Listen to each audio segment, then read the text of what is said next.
Hello, hello, hello, and welcome to Comic Book Herald Live. I'm Dave, founder and editor-in-chief of comicbookherald.com. Today, we're going to talk about the day's X-Men comics that were released, if there's time, because a gajillion X-Men comics were released, as well as the prelude to Eve of Judgment, Judgment Day event comic. We're going to talk a little bit about that. I got a full video review.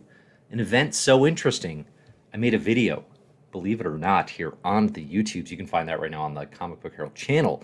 Please like, subscribe, and share if you are so inclined. Hey, everybody, thanks for joining live. Let me know if you're hearing everything okay, seeing everything okay. If I see any concerns in the chat, I will reply. But otherwise, we're going to get into it because we got a million comics to talk about today. If there's time at the very end of this, I have seen the end of Ms. Marvel. There's a big thing that happens at the end that we may or may not want to talk about. And we can do that at the very end of this, but some of you might not have seen the end of Miss Marvel on Disney Plus. I quite enjoyed it. I gotta say, I enjoyed this series. I enjoyed the teenage Disney Channel vibes of it. Frankly, I really like the Miss Marvel family. Kamala Khan, her family, that whole unit, I thought was incredibly delightful. I'm looking forward to seeing more of them in the MCU moving forward. Otherwise, I mean, listen, Clandestine has not ever, nor will ever, capture the hearts and minds of fandom. And they did not do so here. But okay, we'll get back to that at the end of things if we are so inclined, because there's a moment at the end of this that is kind of relevant. Yeah, I'm seeing here in the comments, first video ever, incredible. Yeah, you check it out. I did the Road to Judgment Day.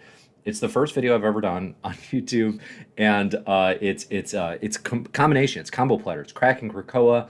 It's Ease in Eternals. It's Avoid and Avengers, because I am Avoid and Avengers right now, and you can find it all there. It's short. It's like 14 to 15 minutes. Everything you need to enjoy and get into Judgment Day, the event that's coming, which I do think is going to be good. And some of the comics here today definitely are going to relate to that. So we're going to get into it all. Again, if you're here live, thanks so much for joining. I really appreciate it. We are going to spoil the heck out of the comics that came out today. We're going to talk about them in detail. We got X-Men Hellfire Gala 2022. It's the second annual Hellfire Gala. Last year for the Hellfire Gala was such a big deal. I was so invested. I got dressed up. I had a suit on. Today, no such luck, although I did keep the work polo on. Like that's that's kind of how the expectations have shifted. We're going to talk about the Hellfire Gala. We're also going to talk about Eve of Judgment, prelude to the event, and then we got 4 additional X-Men comics on top of all that. We got Marauders number 4, New Mutants number 27, Immortal X-Men number 4. Immortal X-Men is a treat. I'm loving it. Love this series. And one more, Wolverine. There's a Wolverine comic today. I didn't read that one. I haven't read that one yet. If something wild happened, let me know. Okay, if you're here in the chat, thanks so much. I'm going to get to questions as I can as I'm going through this. The super chat is open as always. If you are so inclined to support Comic Book Herald, it's always super appreciated, and I will 1,000,000% make sure I make time for whatever question or comment you have in there. Okay, I'm seeing a question right off the bat that I definitely want to talk about today. When will the character assassination of Moira end? It's a good question. Good question, Alejandro. We're going to have to talk about that as we go through this as well. We're going to pop that one in the notes. All right. Let's do it. Let's talk first. Let's talk Hellfire Gala. Because, again, I got a Judgment Day video up. There's more from the channel on that. Let's talk Hellfire Gala. Let's throw them up. Throw up the comics, baby. All right, Hellfire Gala today, written by Jerry Duggan. We got art by Chris Anka, Russell Dowderman, Matteo Lally, C.F. Villa. We got colors by Rain Burrito, Frank Martin, Matt Mill, and Matthew Wilson. Letters by Corey Pettit. Star-studded lineup of artists on this book. Okay, Hellfire Gala last year was the first annual. Emma Frost was like, hey, we should throw a party, show everybody what's going on. Great idea. Last year was a whole series of tie-ins. It was across every title, took about, I think, 10 or 11 issues, ultimately built to the apparent murder of the Scarlet Witch, which then set the stage for the trial of Magneto. There's no such crossover, attempt here. There's a little one that we'll get to, but it doesn't go across every title. There's just one oversized Hellfire Gala. I gotta say, I definitely appreciate and enjoy that approach.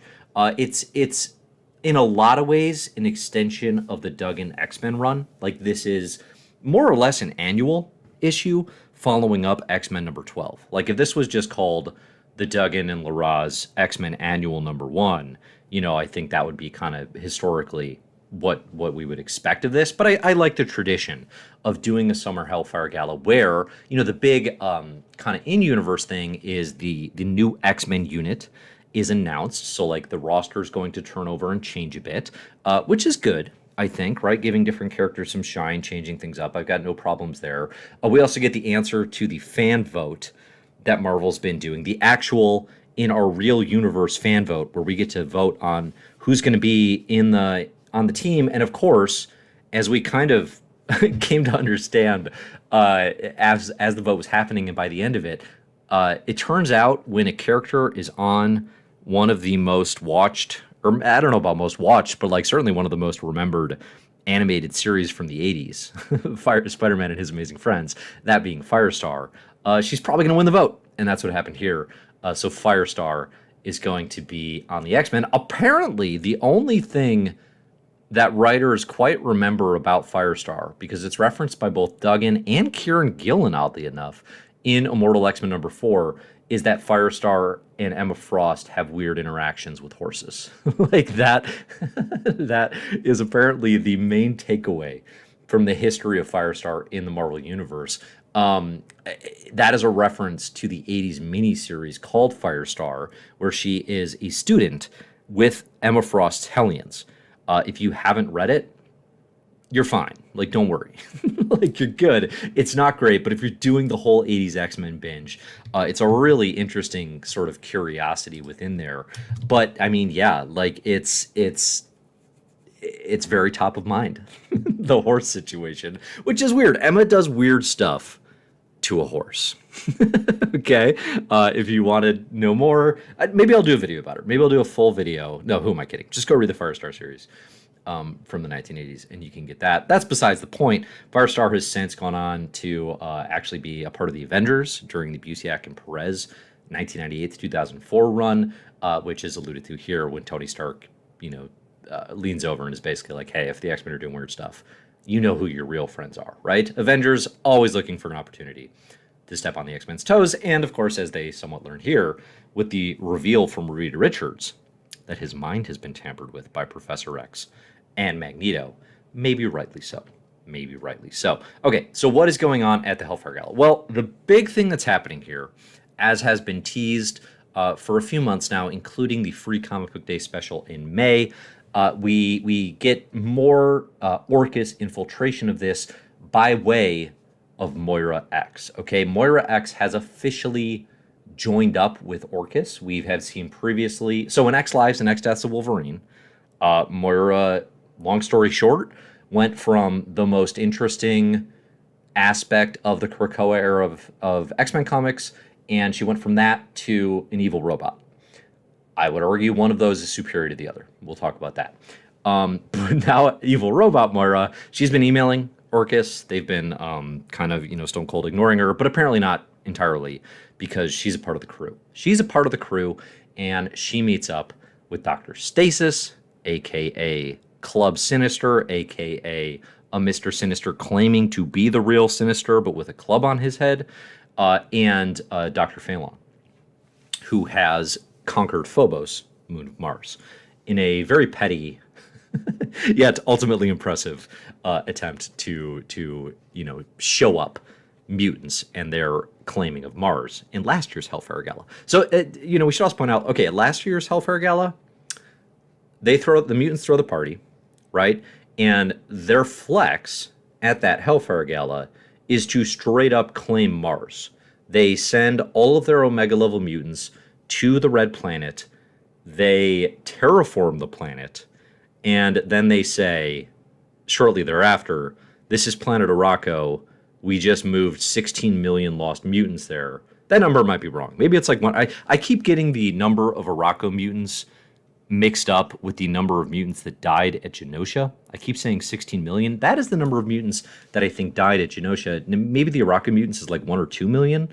I'd have to go back and look. Regardless, millions of mutants are moved there from Earth because they did not have a home. They used to live in a different dimension, in Ament. They're now on Mars. Mutants say, hey, that's our planet Araco. It is the capital of the Sol system.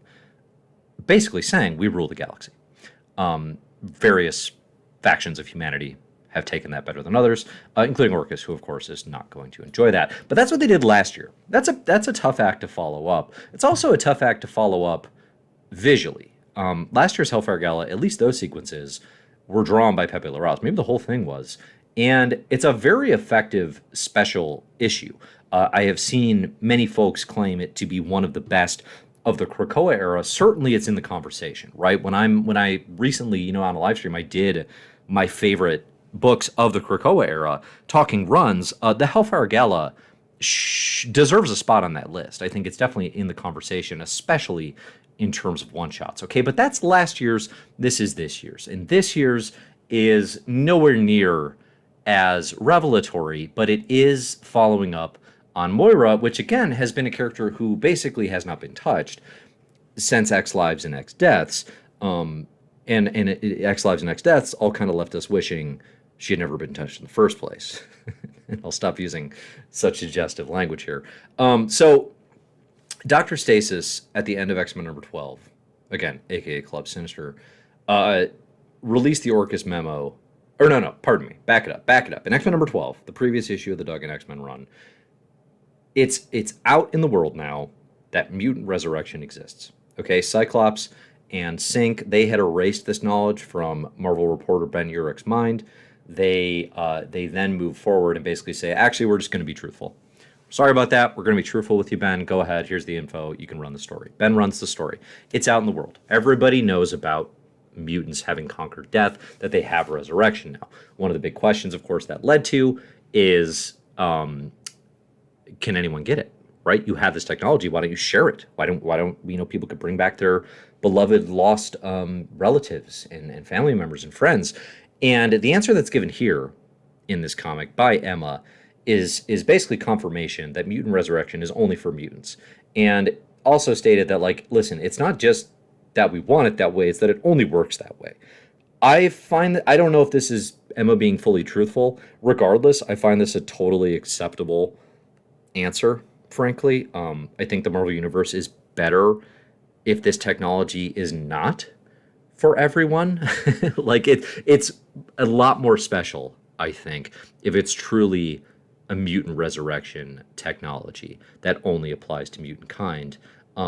The alternate is just worldwide immortality, and I think that gets dicey.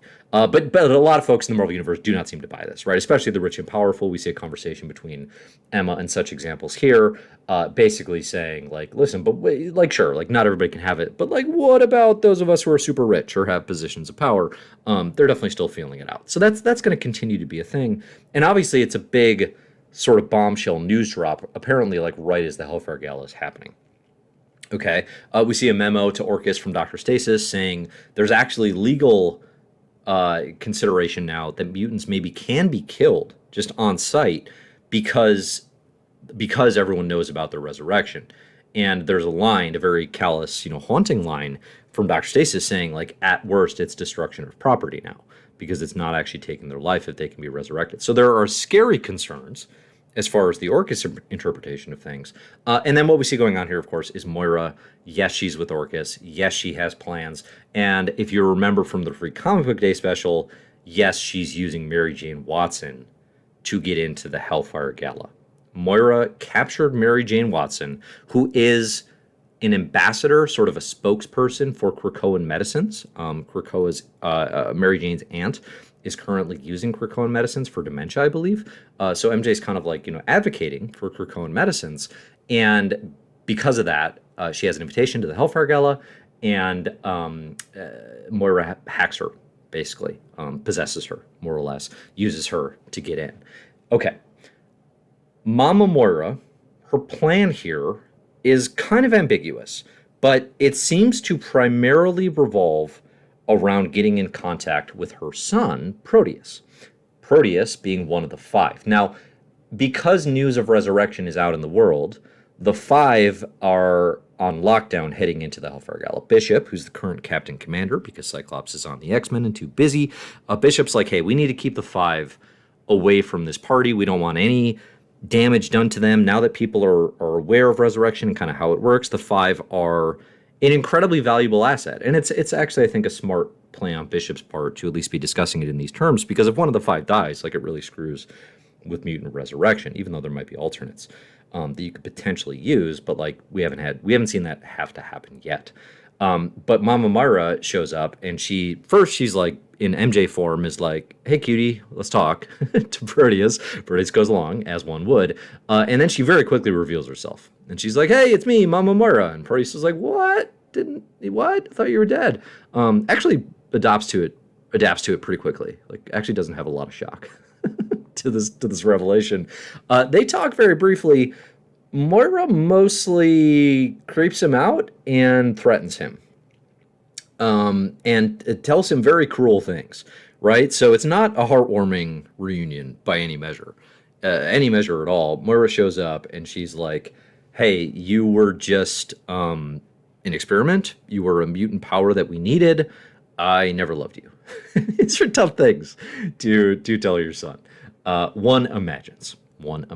I haven't tested them out yet. But yeah, I don't really know what the game was here, frankly. Definitely she's trying to mess with and get into Proteus's head, I think, to make him distracted or less effective. A big part, I think, about what Moira's strategy is right now, partially here it's just a flex. I mean, partially here it's just like, I'm out here, I can sneak into your biggest parties, I'm with Orcus now, I'm coming for you, X-Men. Okay, partially it's that. But there's also, I think, a very real strategic threat here that Orcus, Moira, and the Eternals, as we find out at the very end of this, are coming for the 5. They're coming for the 5 because that is what they think is going to lead to the end of Mutant Resurrection, right? If you damage that and you send Resurrection into some sort of unusable state, a la Ten of Swords, right? We've seen it done. Now mutants can't just keep popping up out of Resurrection, and their fighting potential is diminished, right? Tremendously. Beyond that, I'm curious what you all think Moira was actually doing at the Hellfire Gala. I'll be honest, I read this once, I read it quickly. I could have missed something. I feel like she maybe had more of a plan there. Now, part of this too is, so Moira is being mean to her boy, and like, I think reiterating too that this character is not just a robot and turned against mutant kind. She is like the most abject, cruel, stereotypical villain you could imagine at this point, okay? All of the nuance and the interesting parts of this character that has been reincarnating through lifelines is completely lost and is all boiled down to one single mustachio-twirling villain, okay? Scrooge McDuck would love her. Would love her. The mustachio twirls are fantastic. But as she's doing this, Spider-Man sees MJ in trouble. He shows up, Spider-Man fights Proteus for a second, but then Mary Jane runs away. Okay, Wolverine identifies that it's Moira actually behind the body, and Wolverine and Spidey go chasing the MJ-Moira combination platter, and that's going to be continued in Amazing Spider-Man number 9.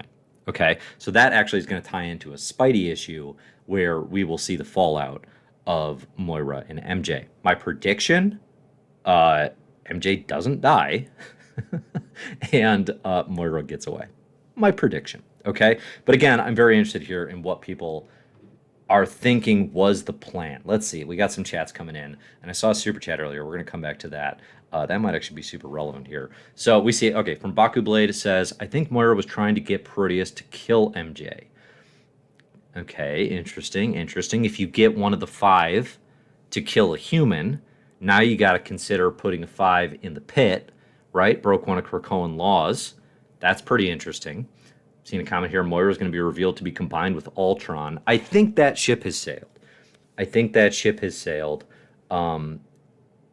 been sort of like half, wanting some Ultron in Orcus. I mean, that's one of the things that I really like, actually, about what Duggan has done in the X-Men run, is making Orcus more Marvel Universe friendly and kind of just more interesting by proxy. You know, has built out some new characters as well, like Fei Long, Dr. Stasis, who obviously now we know is a Club Sinister, MODOK's involvement with Orcus. And then, of course, you know, the other piece of the puzzle is like, where are Omega Sentinel and Nimrod during all this? Like, why aren't they at the meeting? They're just waiting in the wings. Bringing in Ultron feels like a lot. Like, it just feels like too much. And I don't think the intent here is to say like, oh, Moira's acting this way because Ultron possessed her. Like, I don't get the vibe that that's where anyone is going. Now, could that be, you know, a writer down the line looking at this and being like, well, this was a mess. this got turned into an absolute disaster. Let's use an Ultron retcon. Sure. But I don't really see that being the intent. I blame Destiny. Destiny cooked the humanity out of her. That's a comment here. Yeah, I mean, I don't personally, but I see ya, right? They chased Moira away, and she really, really went for it. Super chat here, quick one. Why did they let Moira just leave so easily? She ran really fast. Little known fact about Mary Jane Watson is super fast, especially in stilettos, right? You've never seen anyone cover a 40-yard dash like MJ can do it. Yeah, Spidey, I mean, I think you can say, well, he didn't Weber because he's distracted and it's MJ. Wolverine, I guess, same? Fair question. They'll get her in Amazing Spider-Man #9 is the real answer, because they wanted this crossover to continue. Okay, so I'm not seeing any theories here that are like totally obvious about what Moira does, but of course that's part of this, right? Is we don't actually know. I'm seeing a theory here. I think Sinister switched out the real Moira with an LMD. This crazy robot version is a corrupted LMD. That would be another get out of jail free kind of retcon. Once the creators involved are like, hey, Moira's a mess. We better do something. You could make a case for it. Right? We've seen in Immortal X-Men that Sinister has Moiras on tap. You know, he's got a keg of Moiras, a whole bunch of Moiras that he's cloned. The implication initially was that, you know, he's cloned all of them from her DNA when she came to visit Krakoa. But could he actually have the real Moira?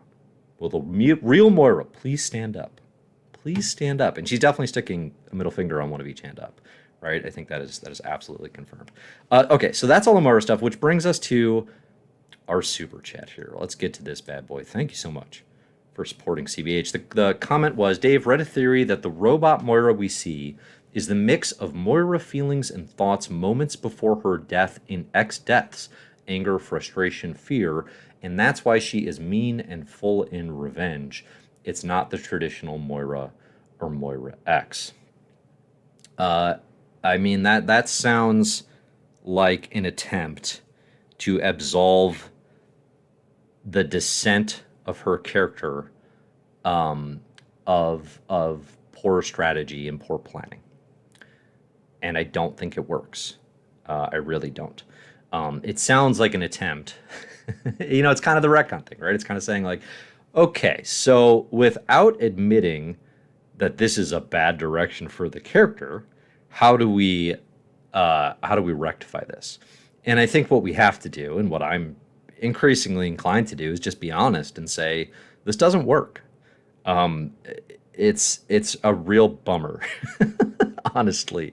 I mean, like, Moira was the most interesting piece of House and Powers.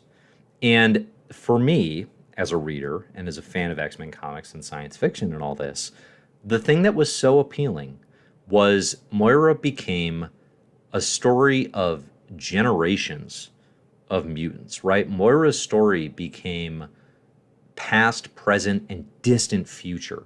It became the ultimate long-term game, became the ultimate long-term planning. You could do X-Men stories at any point in time, especially into the distant future, and it's all of a piece with what Moira X has experienced. And what it feels like has happened is that has been reduced to a very short-term interpretation of the character, a very short-term and familiar and in many ways tropish interpretation, which is Moira as Scottish Cameron Hodge. Okay? It is Moira, Scottish Omega Sentinel. That is not as interesting. And in fact, there are chasms between the level of interest I have in those two things. So I'm kind of done saying, oh, well, give them time. Or, oh, well, they could salvage it. Listen, until it happens. You know what I mean? Like, until it actually happens, I'm not waiting for it. You know? Like I think what I need to do to enjoy this era is to look at what's great, a la Immortal X-Men and X-Men Red, and kind of disconnect it from House and Powers, right? The early stages of the Krakoa era and all that potential, that's pretty officially done. You know, yes, everyone's still on Krakoa. Yes, the saga's still going. But the potential of that era is really cooked. The Destiny of X is a nice opportunity for some really good X-Men comics that are kind of disconnected, ultimately, from House and Powers. Like, that set the stage, but it's not going to fulfill that story.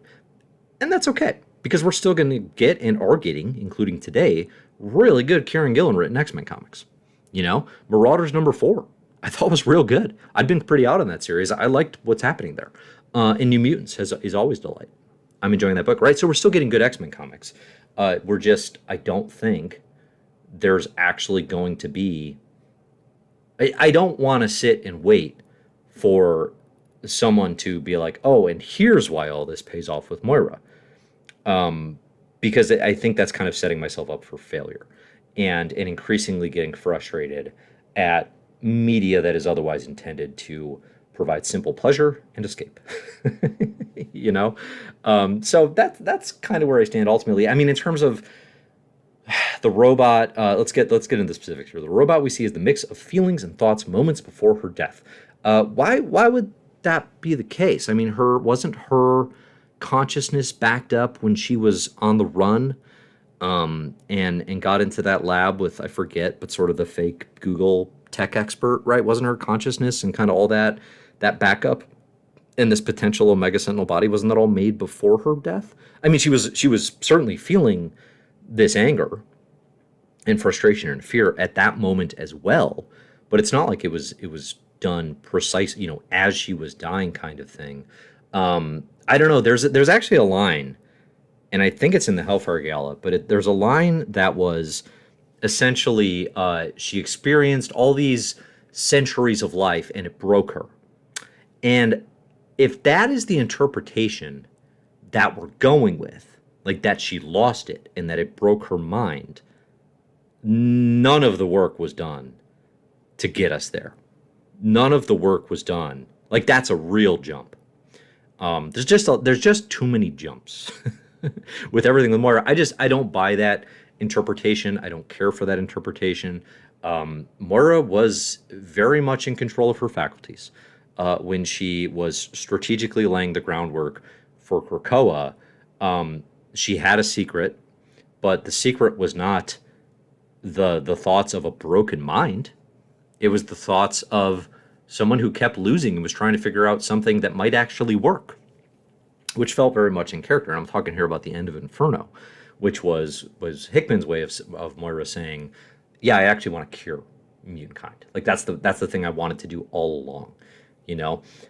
So it's an interesting theory, but I guess the other piece of it is, like, that doesn't make the decision better. Like, even if that's the explanation for, like, oh, well, the robot is so dramatically evil because that's the mindset Moira is when the robot was created, that doesn't in any way change or make better, for me at least, the fact that we went from incredible Krakoan mutant strategic planner to evil robot. You know what I mean? Like, that jump still happened. It maybe just explains why she has no nuance, and in a way that, again, absolves the writers involved from not writing her with nuance.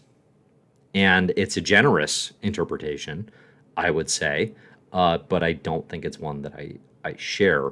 It's definitely not the traditional Moira X. I mean, I think that piece of the theory is right. You know, like I think you do have to do some mental gymnastics and some of your own theorizing in order to get from the Moira we saw in House, the Moira we saw even in Inferno, and this robot version now. You know, and then I guess the other piece of the question is, okay, if this isn't the traditional Moira, which it is not, how could we possibly get back to that? You know, how could we possibly get back to that character? Or are we just stuck with Robot Moira? Like, that's a scarier proposition to me. I mean, I think the interpretation that I have of evil Robot Moira is she's going to be very mustachio twirling for a while, and then probably what will happen is at some point something will get to her. She will start to feel some of her humanity again, and she will possibly have a turn. You know, I can see that coming. But if this interpretation is like, no, she's just evil robot, that's all she has, then there's never a turn. It's just pure Sentinel. You know, you've taken this character and made them a Sentinel. Yeah, all right. So that's a lot on Moira. I think it's a good question. It's an important question. I'm seeing the comment here. Moira went full Daenerys. Let's see. Is that a good comparison?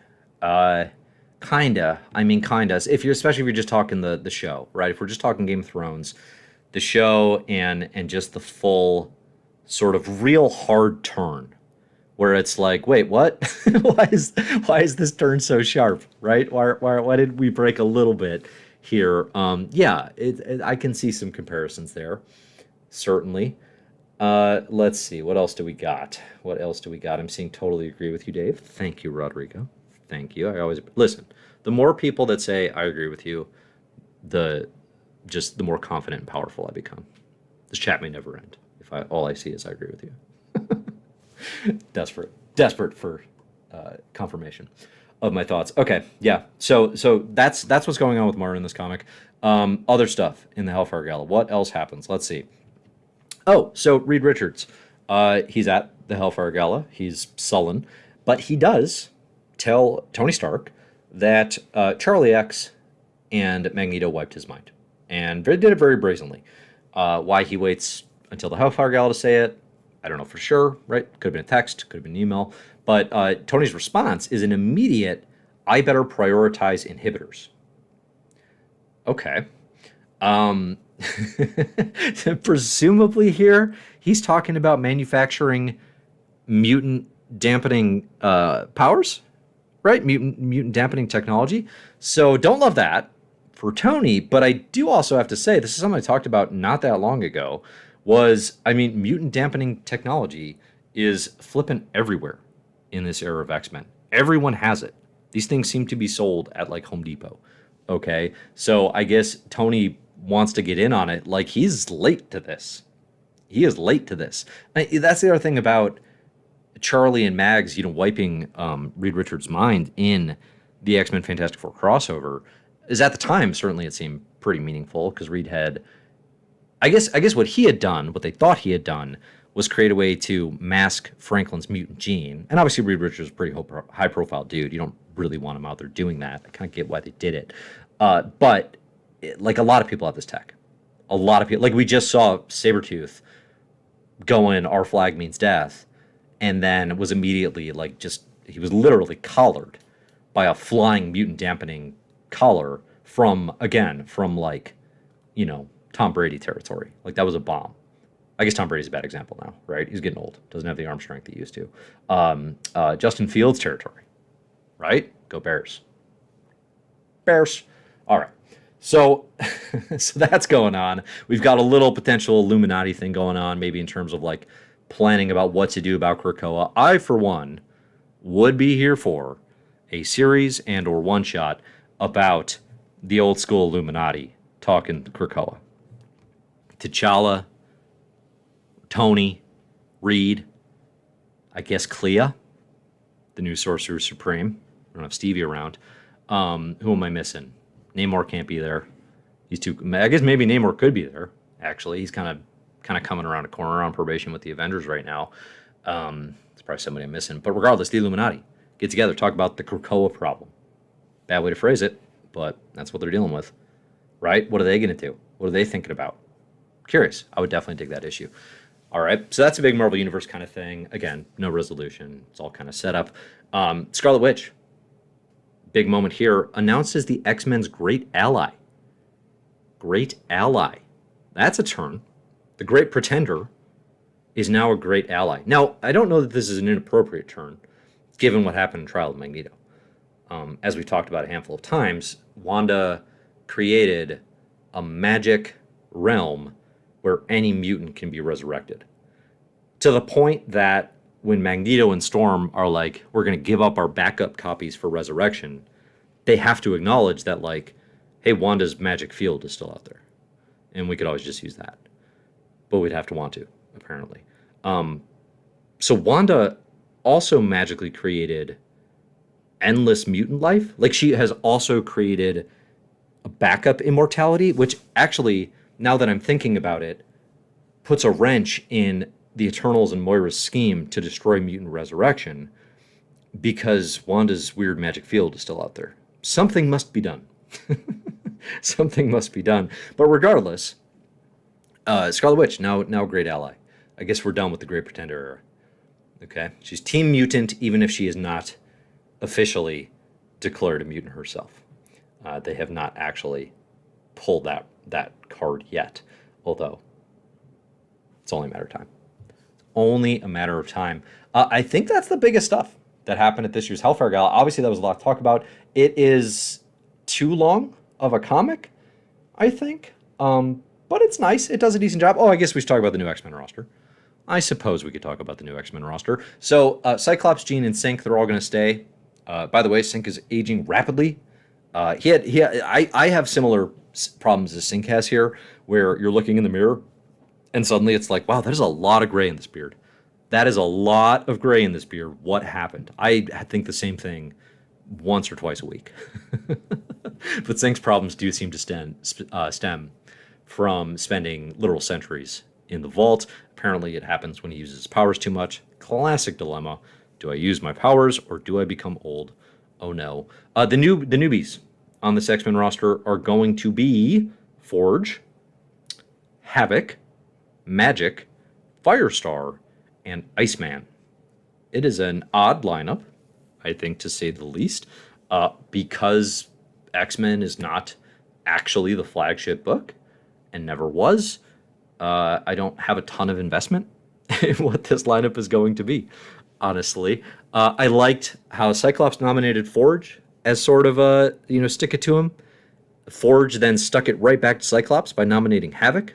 That was a nice punch, nice twist. Firestar clearly feels awkward about the whole affair. Iceman joins because how can you have one of Spider-Man's amazing friends without the other? And that is our new X-Men roster. Sure. Like I said, I mean, the stuff that I'm most interested in the Duggan run is basically what he's doing with Cyclops and Jean, any fallout from Synch with the Vault, and then, the Orcus buildup.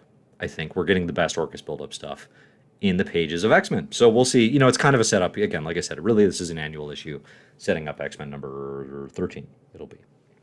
And then the final stinger is Moira sending the Eternals after Krakoa, specifically the 5, which of course connects us to Eve of Judgment, the prelude for Judgment Day. This one's written by Kieran Gillen. We got Pascal Ferry, Dean White on colors.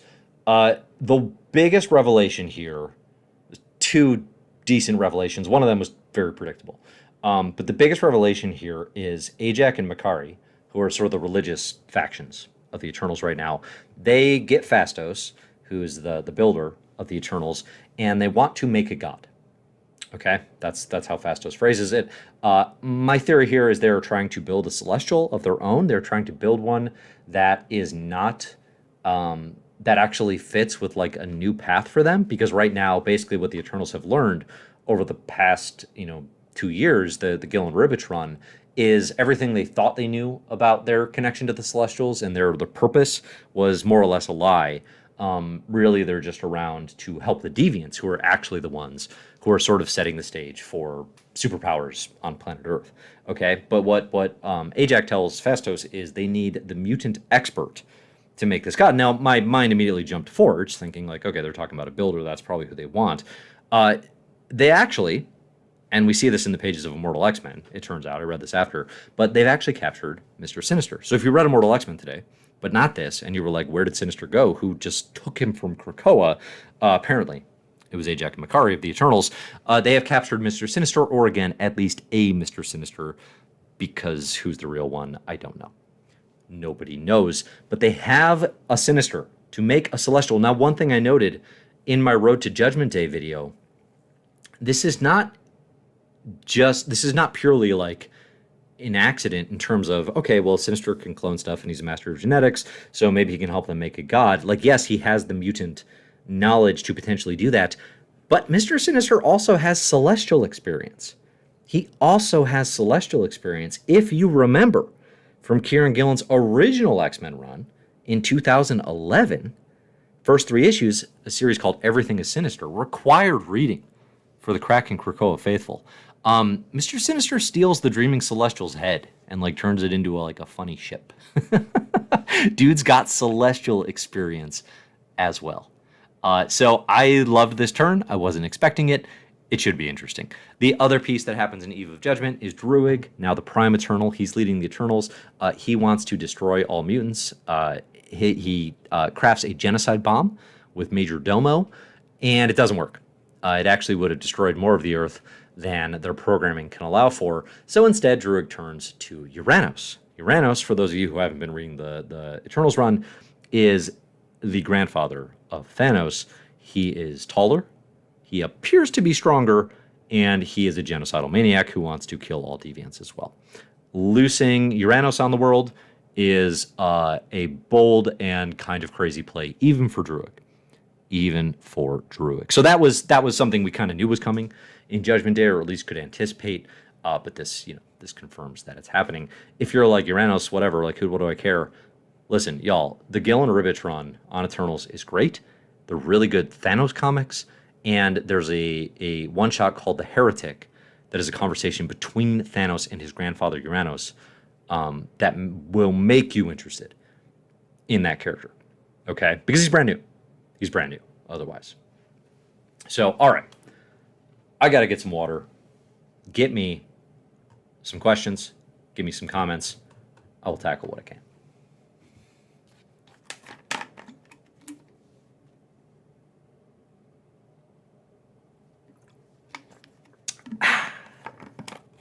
That's the ticket. That's the stuff.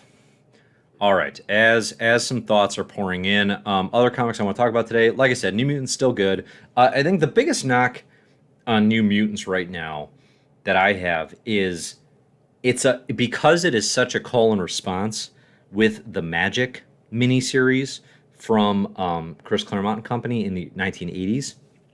Because it is such a call and response, it feels like a Magic solo book, and in many ways it is, right? This is a Magic forward run or story arc, but if you're like not a huge Magic fan and you're not up on your Limbo history, I could see this not necessarily clicking nearly as well as something that taps into the full breadth of the New Mutants. But I think it's really well told, it's well done, and if you like Ileana Rasputin and Magic, it's good stuff. Okay, Marauders number 4 definitely impressed me the most, surprisingly, I guess, of anything I read today. We get confirmation of space mutants from prehistory. That's a big deal. Marauders throughout this new run has been teasing this secret the Shi'ar have kept about like these secret mutants that they had some sort of relationship with, probably killed, right? And that's the secret that finally gets told here in the 4th issue in terms of space mutants from prehistory existing, like, is interesting in and of itself. That's a big deal, actually, that there are mutants out in the galaxy that did not come from Earth. Like, that in and of itself is super interesting to me, especially again, as the Krakoa mutants seek to conquer the galaxy. Who are these mutants? How many other colonies like this might have existed? Okay, this is big stuff that could have massive implications, right? Again, make more mutants doesn't just mean have lots of sex on Krakoa, although clearly it can. It also means like get a Rocco on your side. How about colonies out in space, right? That's something I want to see more about. So that's pretty interesting. We also get some good old time travel. And I won't even spoil the other stuff that happens here because some of you might not have read it. But Marauders #4 was very pleasantly proactive, and I think the series had been a little too patient, a little too kind of idling its time. But I think and with the time travel of it, I guess I suppose a big thing that happens in this issue is Kate Pryde appears to die. Which, she's a mutant, she can be resurrected, but Xandra was killed the previous issue. The fact that we're time traveling makes me wonder if all that's going to kind of be undone. And that can happen. That can happen. All right. So those are the other comics. Again, I didn't read Wolverine yet. Let me know if there's any interesting stuff. I saw a super chat here. What's your theory on the Machine and Krakoa connection that was teased? Yeah. So when Druig and Major Domo go to use the genocide bomb, which apparently would just kill all mutants. So that's worrying that they have that. They basically start bleeding from their eyes and nose and ears, and their programming starts screaming at them that they must not hurt the machine. They must protect the machine. It's one of their imperatives. Okay, they're a lot kind of like Asimov's robots. You have the laws of robotics, you can't hurt a human and these sorts of things. The Eternals have that, but it's you must protect the machine, you must protect Celestials, and correct excess deviancy. Those are the 3 laws of the Eternals. Okay, so it doesn't work, right? They start bleeding, and they're like, okay, that would have damaged the machine, I guess. The implication from the comic is just that, okay, Krakoa is sentient Earth, and the machine is the Earth, essentially, right? So, what I kind of took this to mean was Krakoa, the island that walks like a man, is a part of the machine, and that damaging the actual land of Krakoa would hurt the machine. If you kill Krakoa, you are destroying a part of the machine. Now, that raises some really interesting questions and some really interesting potential in terms of we still have not seen Krakoa have an opinion, right? I know I'll walk that back because it has had an opinion that Doug has expressed, but Krakoa is sentient. Krakoa has thoughts. Krakoa could be having conversations with the machine, and they could be connecting in Judgment Day in some potentially interesting ways, right?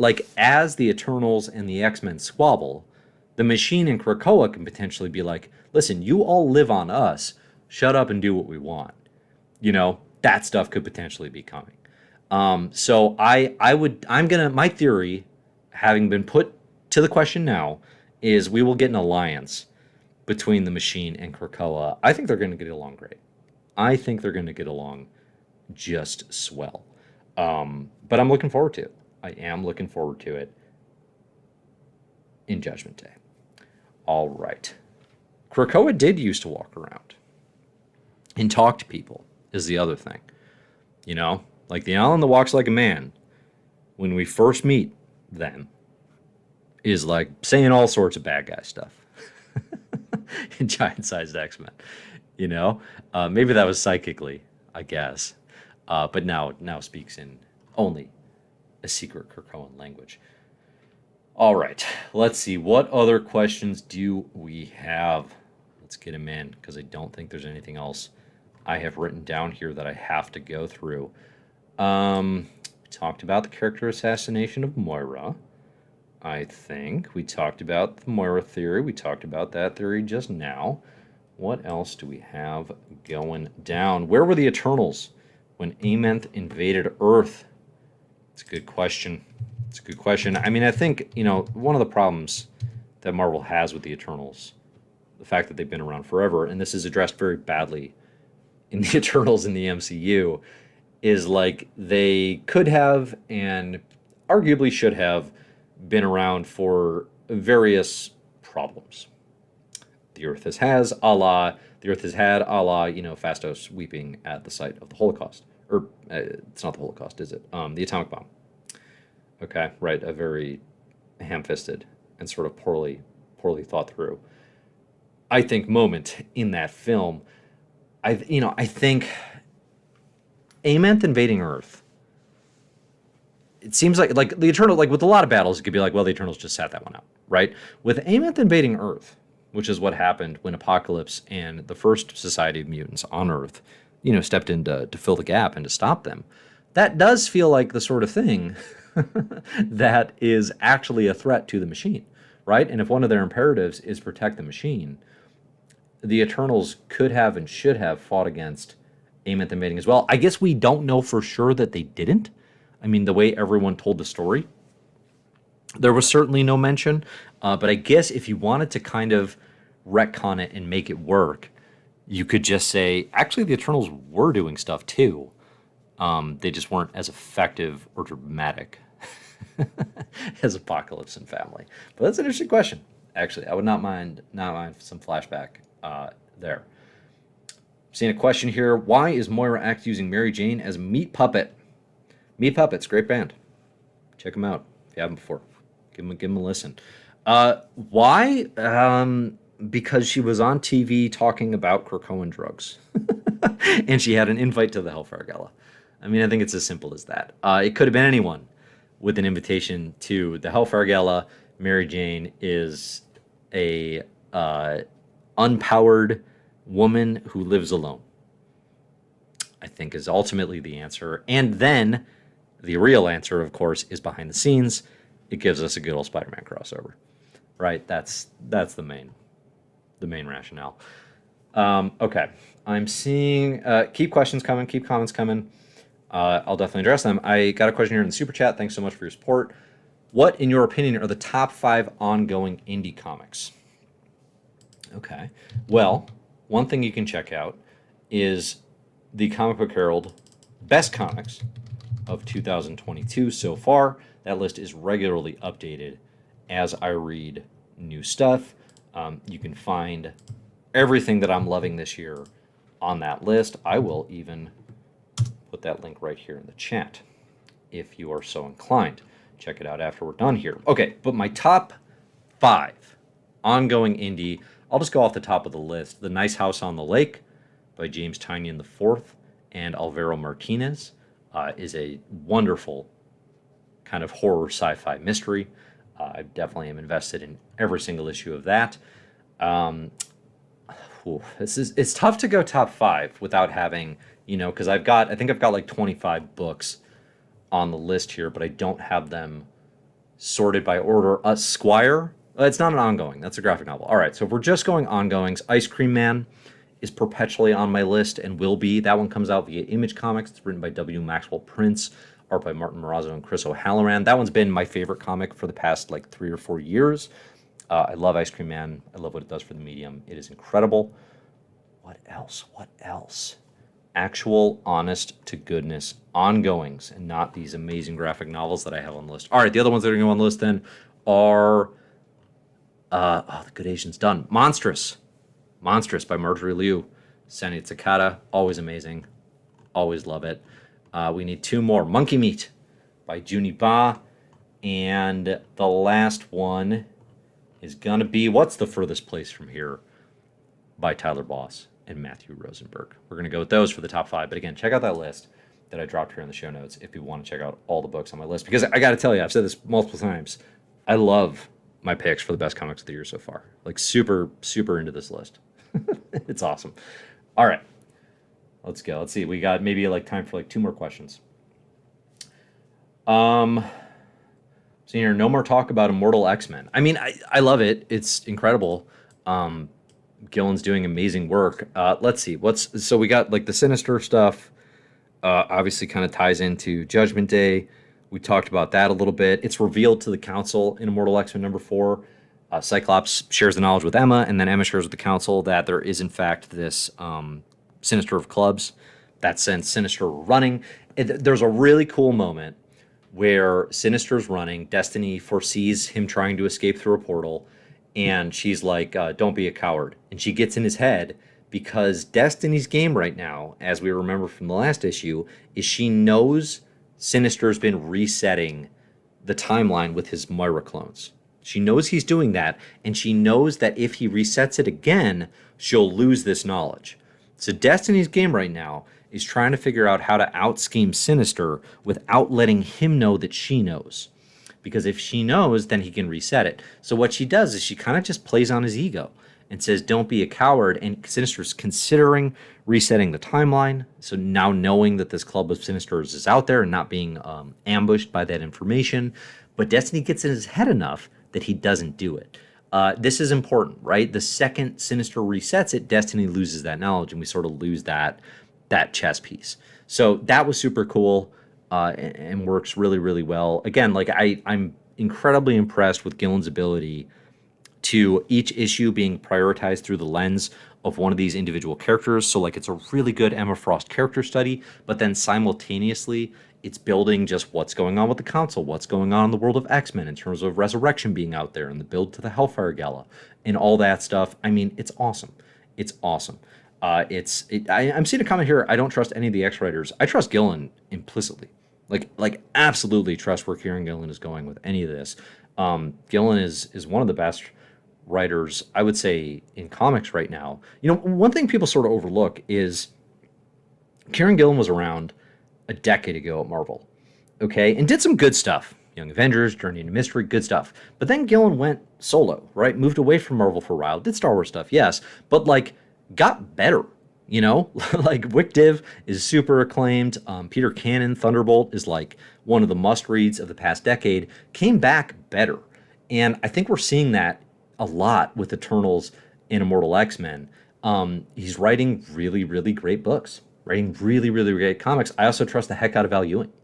Al Ewing doesn't miss super often, you know, and especially hasn't, I don't think, in the X Office. So I'm into all what they've going on here. I'm seeing this. Let's see, in regards to. Okay, I did leave off a couple really good indie comics. Department of Truth, I love.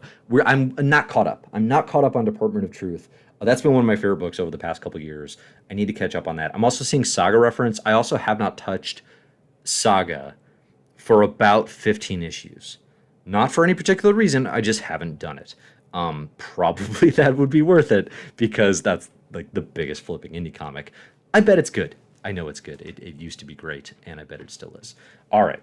So let's see. What were we talking about? Immortal X-Men. Yeah, I don't know that I have any other major takeaways from the issue other than, you know, I read it and I'm like, yeah, it's awesome. I love it. I love this book. Immortal X-Men rules. It is great, and I'm so glad we have it and X-Men Red because otherwise we would be in trouble. All right. Final chance for questions. I'm going to take a drink, and then we can end this puppy.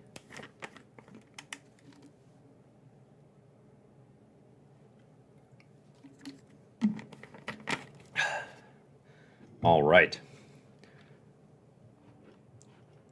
Okay, the other big reveal today came in the MCU. I'm not going to talk about it long. Okay. Miss Marvel. It's going to be a spoiler. If you haven't seen Miss Marvel, the final episode yet, you know, it's going to be a spoiler. I would also say, like, it's got MCU implications. Okay? If you don't care, great. Hang around. The final moments of Miss Marvel has Bruno, her pal, telling her that it's not just the bangle that's giving her powers, it's actually like her genes are weird. But the specific way he tells her that is that her genes have a mutation. There's a mutation in her genes. Now, the use of the word mutant or mutation obviously is going to bring up certain connotations for viewers who are the MCU. Like, there's nothing that people seem more obsessed with in MCU fandom than how and when X-Men will be brought into the picture. The interpretation. So my reading of this, when I saw this and heard this, I was like, oh, okay, like that's a weird way to describe being an Inhuman. That's just what I thought, because in the comics, Kamala Khan her powers are based on the Inhumans. That actually comes out of 2013 Infinity event. Black Bolt drops a Terrigen bomb to mess with Thanos in his invasion of Earth, And Kamala Khan is one of the people that gets hit by that, and it releases all these Inhumans all over the globe. Kamala's one of them. Okay, so the comic's origin is she's an Inhuman. It's not like super critical. Like she meets Inhumans, but she doesn't like become part of the royal family and like hang out with Black Bolt and Lockjaw and Medusa a ton, But like they know each other, but like she's still her own thing. She's still her own hero. She's more tied to the Avengers, really, and ultimately the Young Champions and that sort of thing. Okay, so that was my first thought. Was like, oh, that's okay. So that's I guess we're actually doing the Inhumans thing instead of all this clandestine mumbo jumbo. Then and it's obviously I thought like, oh, they said mutation, like could be an X-Men thing, but then I just immediately dismissed that because that'd be strange. Apparently on social, that's what everyone is thinking. Okay, apparently everyone thinks that actually means X-Men. There's the use of the 90s X-Men theme, which is like not something I was attuned to because I was not watching that closely, but apparently the theme playing in the background is a pretty strong hint that it might be X-Men related, right? It just might be X-Men related. So a lot of people are freaking out because apparently maybe Kamala is going to be a mutant. Maybe one of the first that we meet in Marvel. I gotta say, I have no problems with this. I have zero problems with this.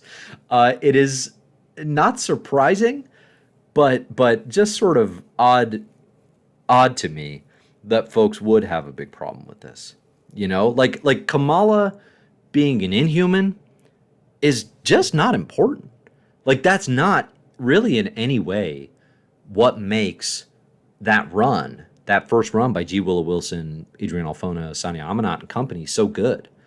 Like that run is the modern best high school hero stuff since Lee Ditko Spider-Man in the 1960s. Okay, it is fantastic comics. Almost no part of that is Kamala Khan's inhumanity.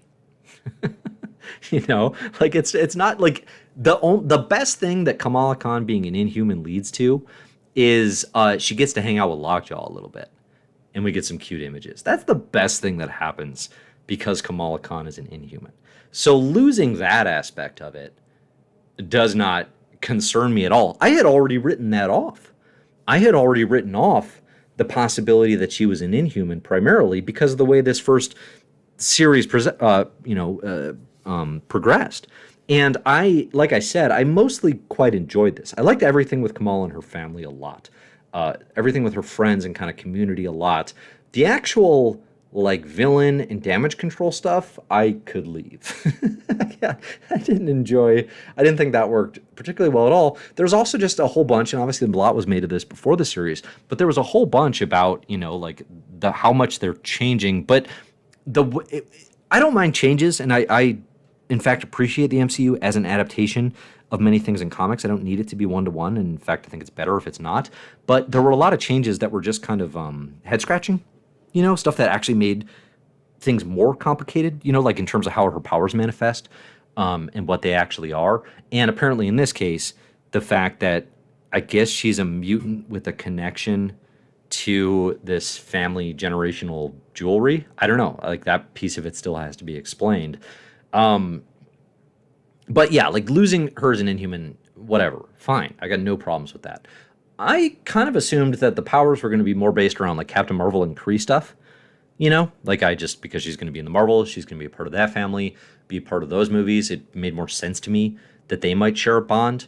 Obviously there's a connection here, that I won't talk about at the end of this episode, but making her a mutant is a jump. That's definitely something that I would not have seen coming. I really don't need it.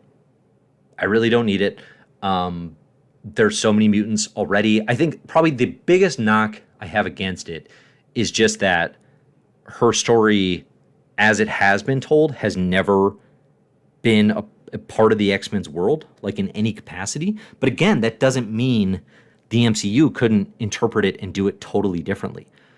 There have been moments, like if anyone's played the Avengers video game that came out not that long ago, that whole story so badly wants to be about mutants.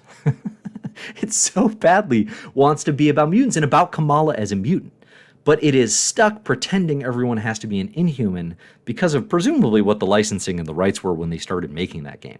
But that story suffers so badly because of the fact that they can't use mutants. So, like, you do fix a lot of problems. You know, you do connect Kamala to more interesting possible stories by making her a mutant.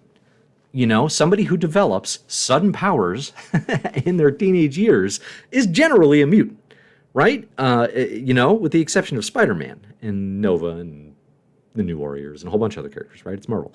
But yeah, like I don't know. I'm curious why anyone who is actually bothered by the possibility of Kamala being a mutant is bothered by that. Apart from like, oh, that's not right, or oh, that's different. But like, who cares? Like, adapt stuff, change stuff, you know? Like, make things different. That's how the MCU can be interesting when it is occasionally. So, all right. That's my thought on this. I mean, I will say, too, if this is actually... First off, I don't think it's confirmed. It could be a tease, and it could be a total fake out. I wouldn't put a heck of a lot of stock in it. But if this is actually confirmed that Kamala's a mutant in the MCU, and it turns out that that is true, and that's going to be the case going forward, it's a really strange way to reveal this. It is a super surprising way to introduce the first mutant into the Marvel Universe, you know, Multiverse of Madness aside, right? And it's also leads to a lot of questions around, like, okay, then, like, where are mutants? And where are they coming from? And where are they hiding? And all that stuff, right? If Kamala is in fact a mutant. But I've got no problems with it. So, okay. Any final thoughts? Any final questions? Yeah, I guess I got to watch it again and listen for the guitar riff. Seeing here, I don't know, man. That guitar riff is pretty huge. Yeah, like that would be so cruel to straight up play the X-Men theme loudly as Kamala's referencing her mutation and then not have her be a mutant. That would be ridiculous. So I guess that more or less, will happen if that is the case. It's not a retcon, yo. I'm seeing the brother eye completely retcon. It's not a retcon. It's the MCU. The MCU is different than Marvel Comics. It's retconning its own convoluted storyline about clandestine and all that nonsense. But if they change something from I am pro Marvel Cinematic Universe changing things and doing things differently than the comics have done them. What bothers me is when that inverses, and then the comics start doing things the same way as the Marvel Cinematic Universe has done them. You know? So, like, in a year, if Miss Marvel ever gets a series again, which, by the way, she doesn't even have an ongoing as this series is going. That's ridiculous. But if, like, in a year they're like, oh, by the way, all that Inhuman stuff, turns out she's a mutant, I mean, that'll kind of suck. That's kind of weird. And it'll probably happen, you know? But yeah, surprising and strange. And I don't totally know what to think of it, I guess, until mutant stuff becomes clearer. I mean, I think one thing that probably is going to happen, and somebody mentioned this to me recently, I can't remember who, is we're probably about one San Diego Comic-Con away from Marvel announcing a whole bunch of mutant stuff coming. You know, it just kind of seems like, okay, like they're teasing enough stuff that they're probably going to announce an actual X-Men project at some point in the near future, you know, and I think that'll probably potentially start to make things clear. Potentially. So yeah, anyway, I'm not bothered by any of that. It's strange to me that people are. But so it goes. All right, now I got to go watch that and listen for the riff because I obviously missed that. But that's going to do it for today. Thanks, everybody, for joining live. Thanks for those of you who got in Super Chat. Thanks for those of you playing along in the chat. Really appreciate it. Again, lots of comics out today, some of them quite good. And check out that list of the best comics of the year because I've got a lot of stuff on there that I think folks will enjoy. So thanks, everybody, for listening. And as always, enjoy the comics.